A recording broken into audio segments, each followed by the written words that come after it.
One of the questions I've been asked is how to adapt the numbers of the training session based on the number of players that are currently in attendance. So we're looking at here playing a 5 with the two forwards is a 7 against a 5. So if you've got 12 players at practice, that's perfect. If you've got 13, you've got the capacity to have subs kind of feeding in the balls from the top and they can rotate in. One or two players can feed the ball in. You could even add in an extra blue to add some complexity here. That would be the blue 10 that would fill in the space as the attacking mid and support the 9 in the press. But if you're lacking players, now the question is, how do we deal with this? Let's look at the gameplay to begin with. Now, something unique, something that I really like to do is to have the number 5 actually play the ball to the goalkeeper. Why?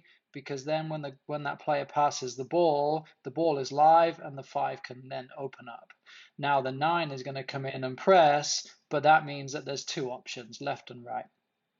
So when that ball goes out wide, we can take it out. The number 9's out of the game.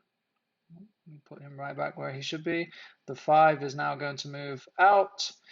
Now you've got a 9 and a 10 holding space. So we're looking at scoring in the channels or using the channels, and the reward, of course, is to score. So if that 10 checks in, we have to use that player. Why do we use that player? That player, number 8 in this instance, is attracted to it. That player there is attracted to it. Now, the 2 and the 3 are highlighted for the reason because they're the players we want to score in this area. It's not necessarily the 10 trying to receive the ball here and score into that goal. It's more about using that player to attract so we can bounce and we can bounce the ball into the channel and then score a goal in there like that.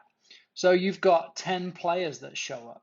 The simple thing to do would be to take away that 9 and that 6. Now you're playing from this core part right here. That gives you your back 4 and a midfielder. In this case, it's a 10. If you look back at last week, we played with a 6 and a 9. So you can adjust the number here as you see fit. Perhaps a number 6 is more relative to them being central there. They could play against a blue 10, against the front 3 as well. Now that reduces your need for 2 players right there.